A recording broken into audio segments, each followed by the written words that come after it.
Thank and you. the recording is on. Okay, thank you very much. I hope you see my screen. So I'm really happy to give this lecture here for this community. And basically my title states something about many photons involved. So I thought I would first give the broad picture, how do I think of it? So, sorry.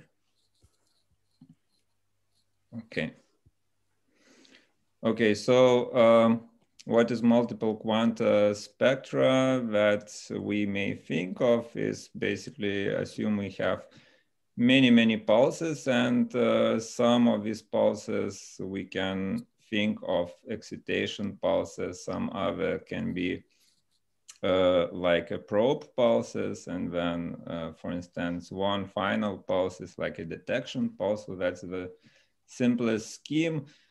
But then I thought I will start explaining this, but then I think it would be better to give the story about how did I come to this, and why do I think it is interesting. So let me start from some things before that. So the idea and the very basic of why is it interesting is basically embedded in this picture. Probably all of you saw something like this before, but just to give a common ground, I would like to present this basically the excitation and energy conversion channels that take place in molecular complexes. What's fascinating is that these complexes have not only kind of this channel of energy conversion, but it has a channel of photoprotection. So it's a very interesting system that does the energy conversion in photosynthesis. So starting from that, basically we think of a simple models, and well, the simplest model is that we have electronic excitations on pigment molecules. They are coupled to, in the simplest case, a harmonic bath. And then we can use many different theories of the system plus environment, and we can calculate optical spectra. So what we get from this simple picture, we can easily calculate absorption spectrum, and actually we don't need to calculate fluorescence spectrum because we can just take a mirror image of the absorption and we immediately get the results. So what we have is this very strong line, which is called the zero phonon line. And on a side, we have a phonon wing. So this phonon wing gets inverted in fluorescence. So that's the basic symmetry of this model. Now, of course, this picture you would observe at very low temperature. At high temperature, you have a lot of different fluctuations involved and disorder. So you cannot actually observe this picture at room temperature. But anyway, this mirror image of absorption versus fluorescence, it well often remains. And that picture actually also can be observed, that symmetry can be observed in two-dimensional electronic spectroscopy. This is actually a simple calculation of two electronic states. So it's like a single pigment. We have a simple shifted oscillator model. We have a ground state, we have excited state, the same vibrational frequency, just shifted. And if we do 2D electronic spectroscopy, and if we wait for a long time in the excited state, so the population time is kind of very long so that the system can relax, what we get, we would get a picture like this if, of course, the Horn-Grease factor is large. We took it quite large here to have many, many peaks. But if you take a 0 point here, and for the 0 point, the upper part and the lower part actually are identical. So that's actually the same thing as the mirror image of absorption versus fluorescence that we have in the excited, after relaxation in the excited state. Now, you don't have such a mirror image in the like a 0 delay time, because in the excited state, you are still not in equilibrium. So you cannot have the same conditions as for absorption event. Now, the spectral density, how do we get it? Basically, we have a fluctuating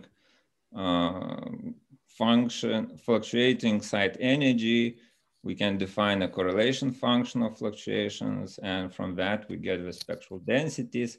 So in the simplest cases, spectral densities are kind of known from fluorescence line narrowing experiments and so on. So here I plot, for example, realistic phonon spectral density. So molecular vibrations are not included here. That is for WSCP pigment protein aggregate. I'm not going into the details of what is this complex. It's just a 4-pigment complex. And using low temperature fluorescence line narrowing, you can get the spectral density. So as I mentioned, if you have an ensemble, you have additionally Gaussian broadening and homogeneous broadening. So overall, you have a slightly different shape. You don't see a 0 phonon line, but what the message here is that from a 2D spectrum, you can get a lot of information. So imagine we can do low temperature measurement on a single molecule. Now, as an example, here I present the homogeneous spectra. So separately rephasing, non-rephasing, and the sum of two. So what, I'm sorry. So what is very interesting is that, as I mentioned, at the short waiting time, the spectra are quite complicated, but they get very, very nice at the long waiting time. So the first idea that we can get if we study phonon spectral densities, basically we should look at the long delay times. And for instance, POM probe is then very nice. But what to expect, what do we see here above and below in these corners? So for that, we can actually add the inhomogeneous broadening. And what is very interesting with inhomogeneous broadening, actually, that if you look at the amplitudes, so our non-rephasing signal is like 10 times smaller than rephasing signal. So the net result is in the POM probe configuration, you see mostly rephasing part, and you can forget about non-rephasing. So that's very interesting at low temperature. And then if we take the same long delay time, excited state emission has the phonon sideband only below the diagonal, while ground state bleaching is on the both sides. So these kind of trivial pictures, but we can get very nice amount of information if we look what do we probe if we have excited state emission, for instance. If we have excited state emission, we are at equilibrium on the excited state and we go back down to the ground state. And in this way, we would observe the ground state potential surface. So in a sense, basically here we observe the ground state potential surface. Now in ground state bleaching, we stay in the ground state and we go up to the excited state. So we observe the excited state potential surface on the sidebands here. Now, actually, we can resolve them separately if we take the full pump probe spectrum here. And if we take cuts along vertical and horizontal cuts, and basically what we would find, so these are the cuts taken vertically and horizontally. And we can see that basically from this, we can inspect that above the diagonal, we see only ground state bleaching parts. So above the diagonal, we see only excited state potential surface. While below the diagonal, we see combination, but this is totally symmetric. So in principle, we can subtract it and we can observe only excited state emission and we can observe only the ground state potential surface. So why is it important to have excited state and ground state potential surface separately? This is because real vibrations are never harmonic. And here we come to anharmonicities, experimental evidence, basically peak position, moving with temperature and line with changing, broadening of zero phonon line. All these speak about anharmonic vibrations. So the first hint in anharmonic vibrations is that the ground state potential surface and excited state potential surface is different. And by doing this 2D spectroscopy, we can kind of probe separately excited state and ground state surfaces. So basically, how do we deal with this anharmonic potential surface? So we did some work some time ago, like in 2017 or something. And what we did expansion of potentials with coordinate, like polynomial expansion. So we take just a simple Taylor series. And what you can do, this is expression for absorption, emission. What are in coming here, these are vibrational overlaps of ground and excited states. So that's, you can do this type of calculation if wave functions are known.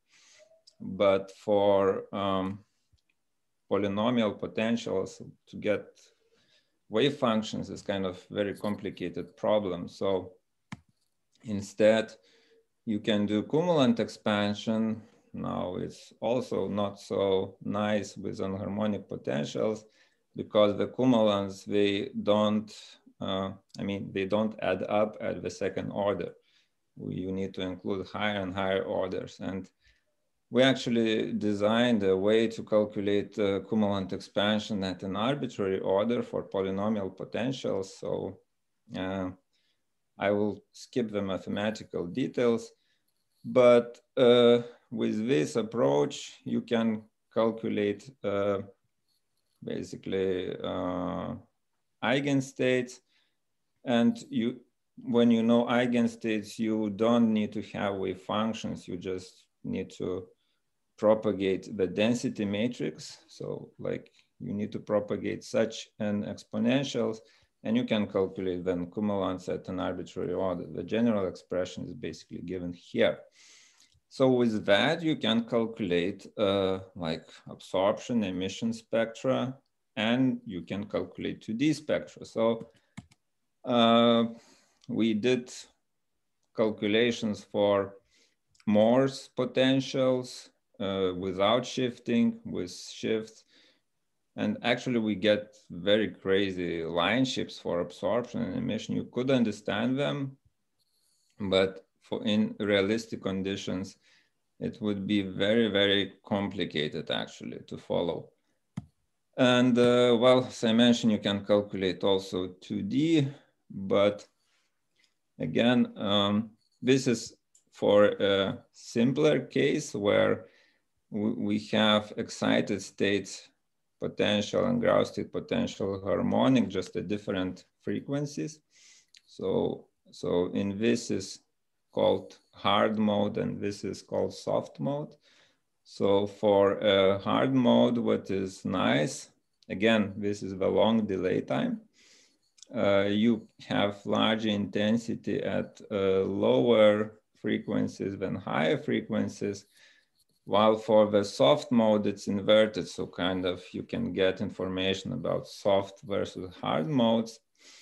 And for the Morse potential, it's very interesting that depending on a shift, the potentials are identical, but depending on a shift of excited state versus ground state, you can get either hard mode or soft mode cases.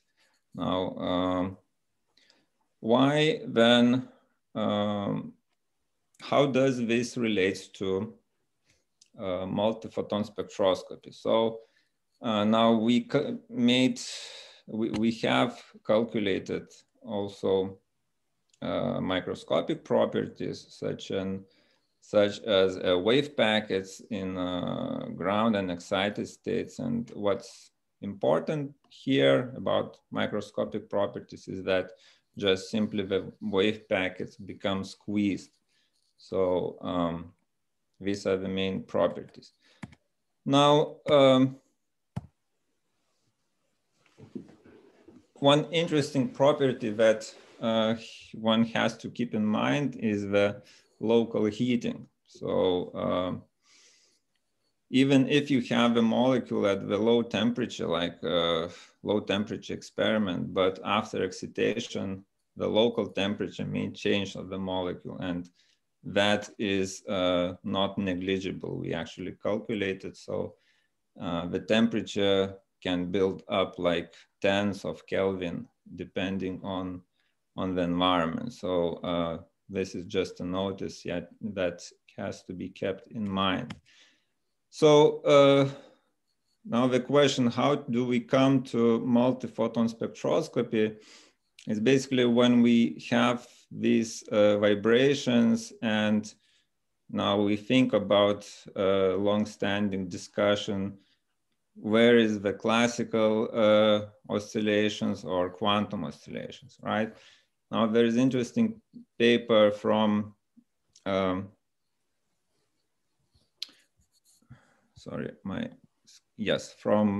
Paul Brummer group, where he calculated 2D spectra of simple classical oscillators, right? So there's no quantum oscillators, but he can recover all oscillating properties of the 2D plot. So the 2D kind of can be obtained by simple classical oscillators. Now, actually, this is the double quantum coherence spectra. Again, we calculated that with quantum oscillators and classical oscillators, and pretty much you get the same. So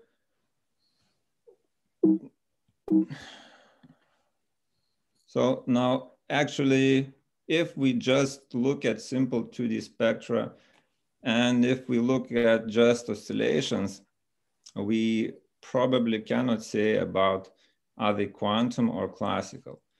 So what becomes important is that if we think of how many quanta are involved in this 2D spectrum.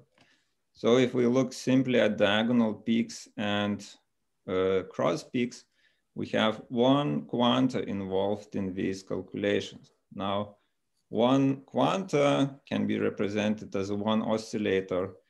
And even if we represent this oscillator as classical oscillator, we still get the same result. So if we search for quantum oscillators for quantum properties, we need to have multiple excitations. I mean, single excitation is not enough to reveal the quantum properties of oscillator. Now, if we have many excitations, multiple excitations, now then we come to anharmonicity. So, I mean, you cannot think of harmonic oscillators and you want to reveal their quantum properties. So that is, I mean, this is not the way to think of it. If you want to think of quantum properties, then you need to think of multiple excitations. You need to think of how different quanta interact with each other. And then you come to anharmonicities. So all this becomes very tightly related. So having that, then we thought, what would be the simplest possible multiple quantum experiment? So that is kind of not this type of experiment. But I come to my first picture. We may think of experiment, for instance, like this. So, I mean, the complicated picture would be like, well, let us think of a train of pulses, and part of train of pulses we can use for excitation, other part for detection. Now, this is still too complicated. We can have nonlinear interaction with a single pulse.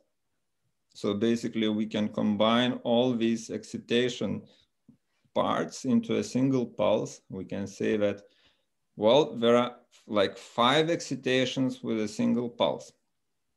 And then another part, it interacts with another pulse. So in principle, we may have like plus k or plus 5k, and then minus some other number of k. And then we can look at the detection pulse. So for this type of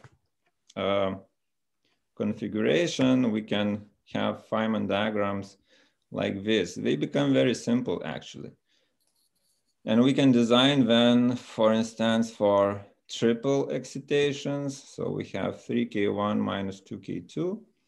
Now this interaction can be left and right. So there are 3 possibilities. And well, we can think of 4 quanta excitations. So we would have 4 diagrams, but again, they are quite very simple. Now, you can apply this idea to a simple oscillator like a Morse oscillator. And I also included like a single quanta spectrum. So this would be like just an absorption, okay, just for reference. So we can have 1 quanta excitation, we would get 1 peak. Then 2 quanta excitation, which would correspond to basically double quantum coherence. But we can also design, have a 3 quanta experiment, 4 quanta experiment, and so on and so on. Now, what is interesting about this is that when you have a more and more quanta excitation, you are going up higher and higher on a potential. Now for a Morse case, your anharmonicity, like a relative anharmonicity, becomes smaller and smaller. So these peaks, they arrange on a equidistantly. But if you have a different type of potential, you would have a specific distribution of peaks. And then you kind of get information about potential type of potential surface from the very bottom to the desired level, or even to the dissociation level. Now, we didn't do calculation for the dissociation level or above, because to have a continuous set of states, it turned out to be very time consuming to involve it because we need to have some numerical integration. But well, in principle, this is possible. Now, of course, what is not good about realistic systems is the line broadening.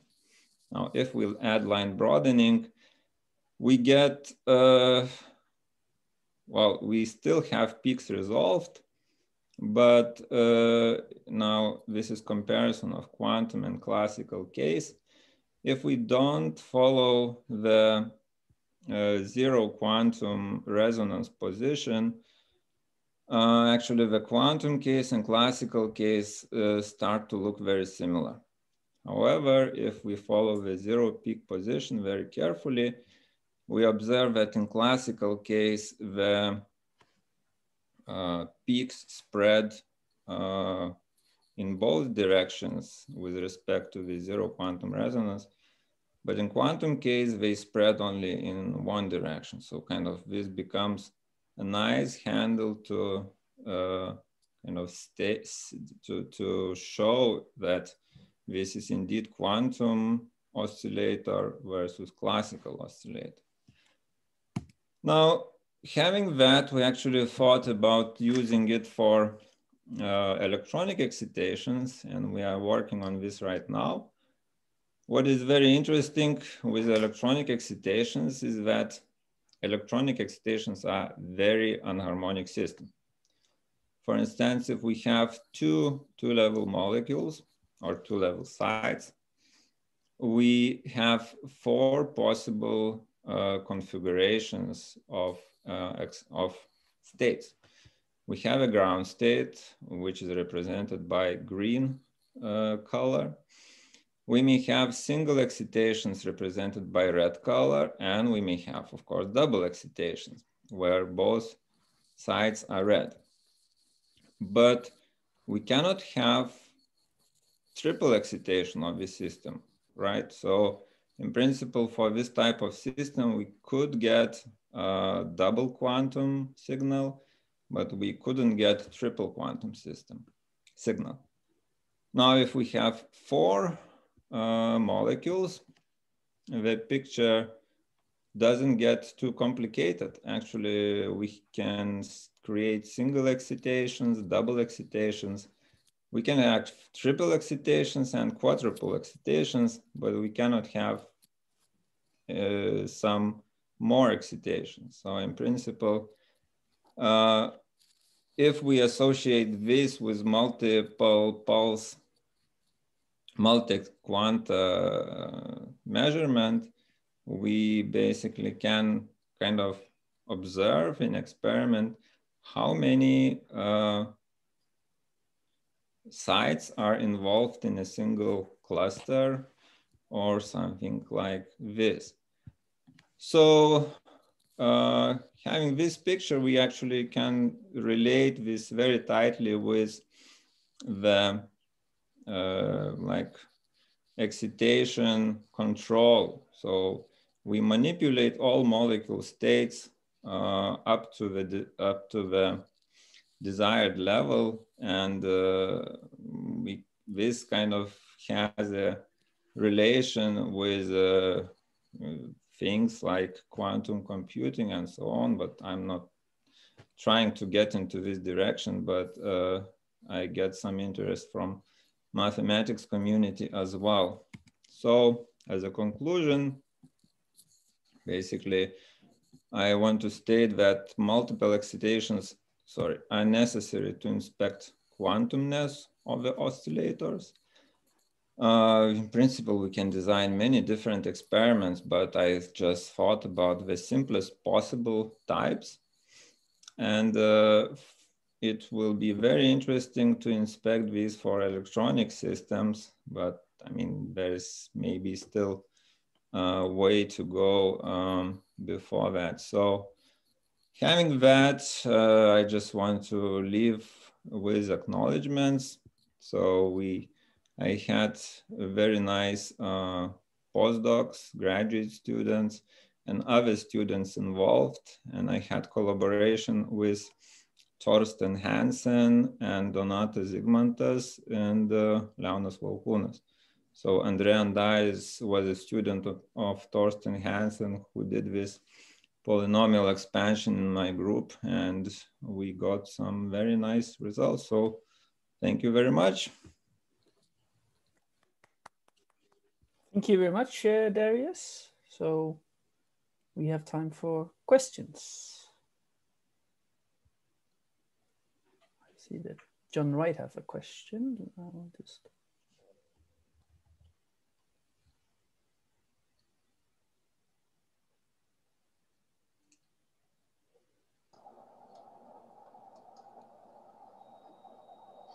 Okay, can people hear me?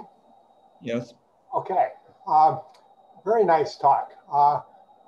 We actually did experiments back in 2009 that did that same climbing of the vibrational ladder so that we could excite, things 6 different times and get up to 6 overtone.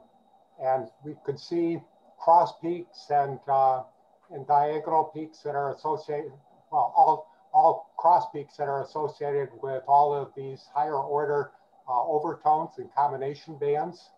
And we could fit those with a Morse oscillator as you had described and see all of the various anharmonicities associated with it. So these are really experiments that you can do, and they give you information about the potential energy surface, the 2-dimensional potential energy surface. Yes, thank you for the question. Now, I'm not the experimental guy, so I may be, mistaken. As far as I know, it's very easy to get in experiment the train of pulses. So experimentally, this would be like the possible way to organize this experiment, like using a train of pulses. And I hope these experiments could be possible.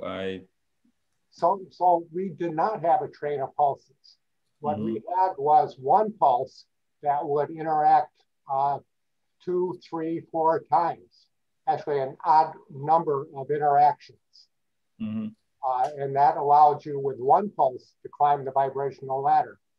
The problem is as you go higher and higher in the vibrational ladder, you become less and less resonant. So at some point you can't climb any higher, but you can do this with one pulse, having multiple interactions. Okay. So yeah, okay.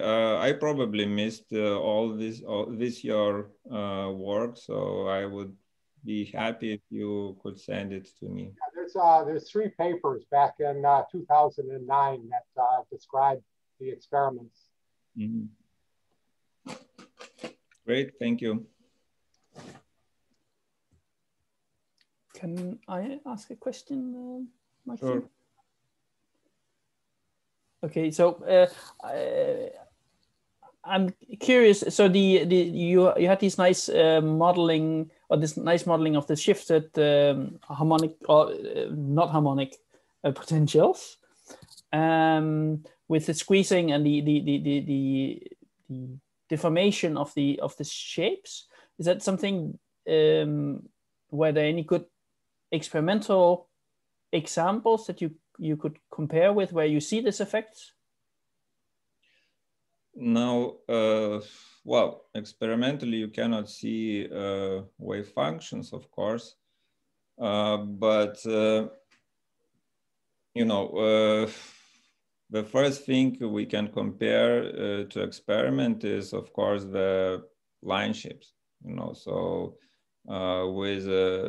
actually we are doing calculations for absorption and emission spectra with squeezed coherent states.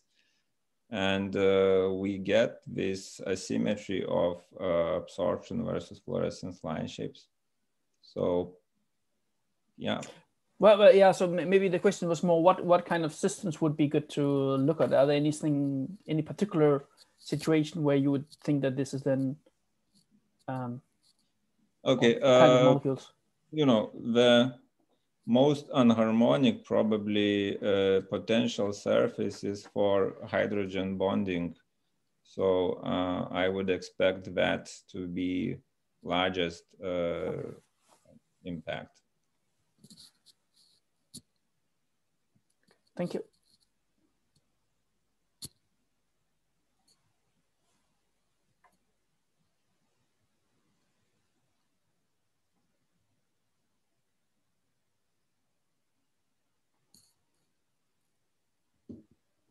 Other questions? No, that I see. Donata's other question. Oh, right. Good.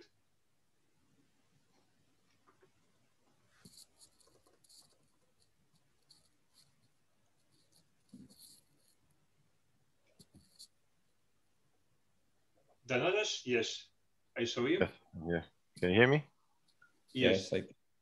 So Darius, I wanted to ask you about this proposed experiment, probably you could say, where you would use this multiple quantum excitations to distinguish between classical and quantum oscillator. So can you elaborate a little bit more?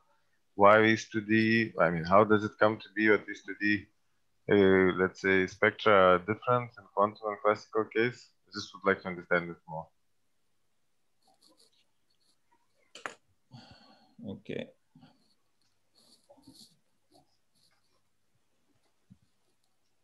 Yeah.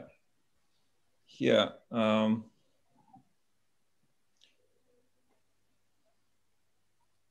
basically, I understand it in this way that actually,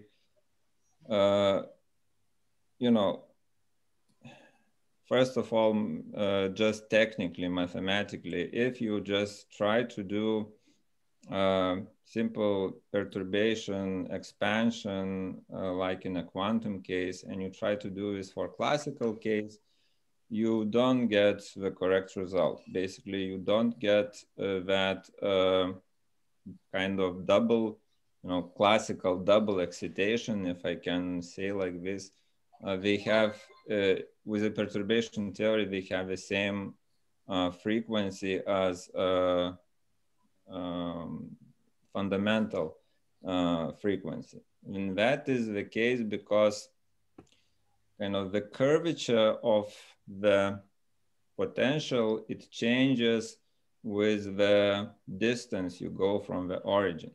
So it means that the kind of the anharmonicity depends on the level of excitation of your classical oscillator.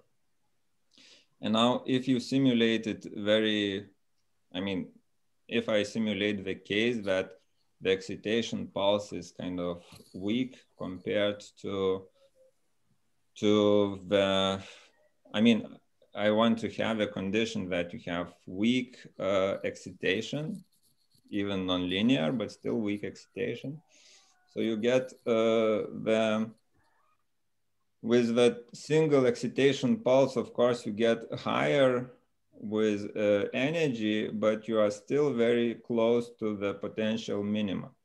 So your shift of double quantum kind of frequency is very, very tiny compared to fundamental frequency. So what you get, basically, you get this splitting of the pulses simply due to the finite line width. So the distance in the classical case between these two peaks, it's not related in any way to the classic kind of anharmonicity, but it's related just to pure line width. And since these peaks theoretically are pretty much at very, very close, infinitely close to each other, with the finite broadening, they get shifted in both directions. Now in quantum case is different because this shift is related to real unharmonicity of the energy levels. And this unharmonicity shifts down in a sense. And if you go to triple quantum, you get even more down and down. So all this train of peaks, it goes down with respect to fundamental frequency. Now in classical case, it splits to both directions because at low excitation intensity, you get all these contributions pretty much at the same frequency. So that's, yeah. I hope I answered your question. I hope so too. Thank you. Okay, Giuseppe, please unmute your mic and ask your question live. Okay, thanks. So thank you for this very interesting talk. So if I understood correctly, you mentioned that an harmonicity as a condition to observe multiphoton processes and so assess the quantumness of the system, because you basically need a mechanism to excite multiple quantum jumps. So can we infer something similar also using a different kind of coupling? For example, in the excited state, a coupling between vibration as the Dushinsky mixing or Herzberg-Teller coupling. Yeah, indeed. If you even if you have harmonic oscillators in the excited state and in the ground state, but if you include Dushinsky rotation, you still get nonlinear coupling case. And this nonlinear, it states basically that all the vibration manifold is kind of unharmonic in a sense. Because what you get with the Dushinsky rotation, that one specific vibrational mode in the ground state, when excited state, it's kind of becomes, I don't know if I can say it right, it becomes part of another frequency vibration. So you get kind of from one frequency in the ground state, you can get to the other frequencies. So in a sense, all these peaks that, I mean, you get the result that you cannot describe it by a simple linear coupling expression. And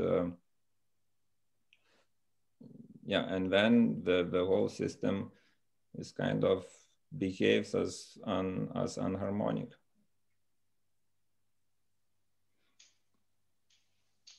Can I have a bonus question? Or Yeah, please go ahead. Yeah. Okay, thanks. And do you think, is there a way to distinguish among the kind of coupling? So if you have a vibrational harmonicity or Dushinsky, or there is some basic difference, or you have to simulate it and see what you get? Okay, honestly, I don't have an answer to this question. I don't know. Okay, thanks. Okay, Darius, I have a question here from an anonymous attendee. I didn't know that we had those, but well, in any case, can you explain why we have a shift in the peaks from the single quantum position and no shift for the classical case? I think you already touched upon that. Yes, that was the question of Donatas, actually. So yeah. Should I repeat? No, please don't. Okay. I'm a simple messenger here, right? Okay.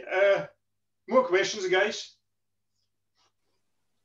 I think Thomas Mankal has one. Okay. Go ahead. Thomas, you can talk.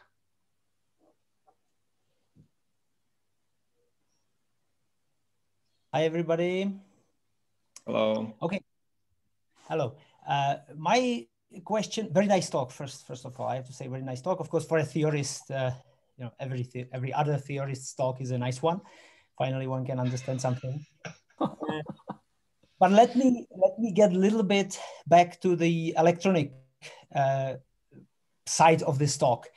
So would you agree with me if I say that you are talking about quantumness or not quantumness in some sort of a spectroscopic sense, while let's say a question whether photosynthesis or energy transfer in photosynthesis should be regarded a quantum effect is a somewhat different question?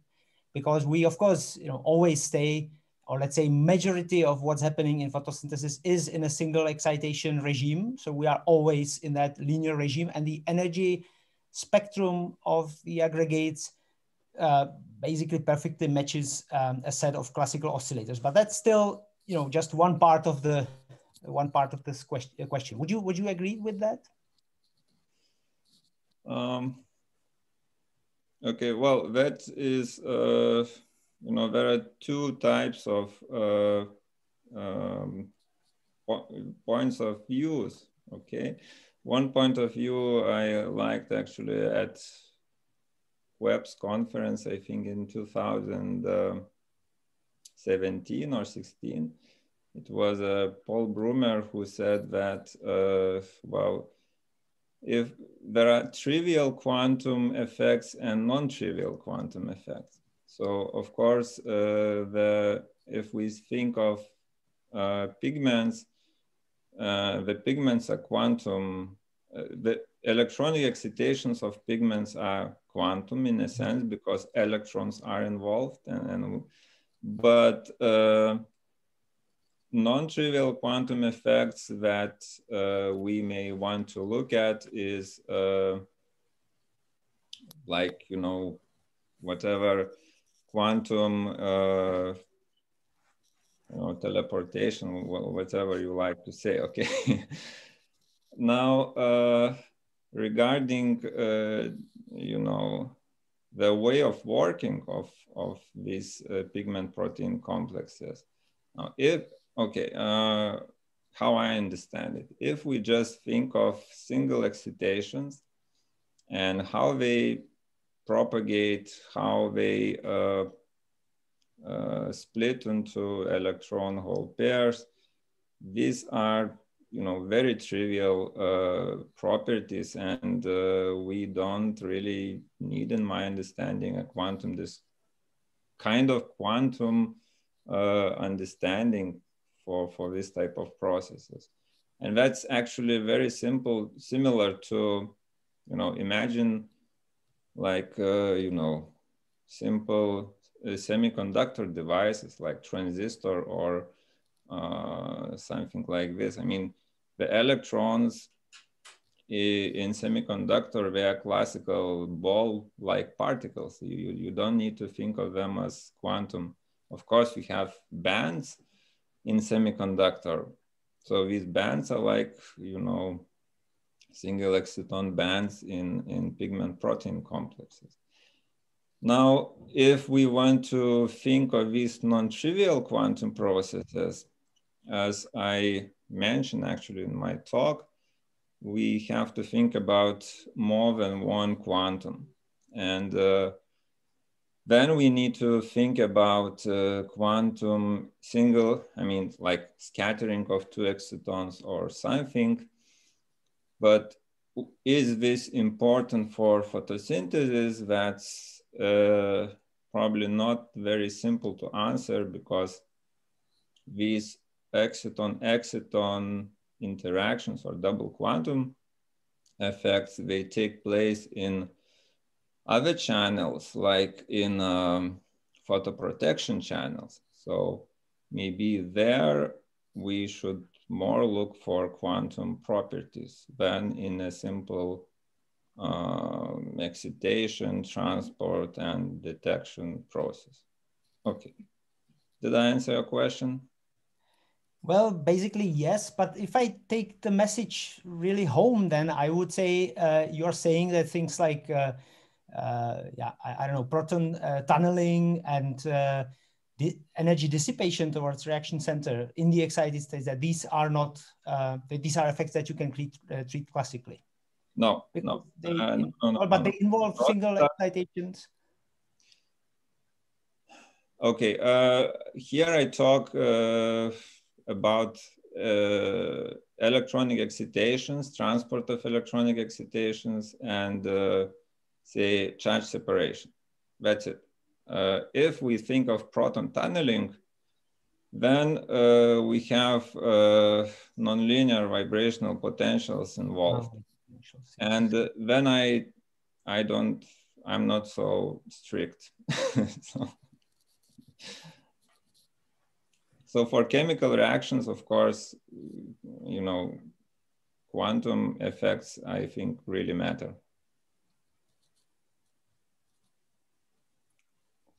Okay, thanks. Okay, I think that at that point, it would be nice to thank Darius again for the talk.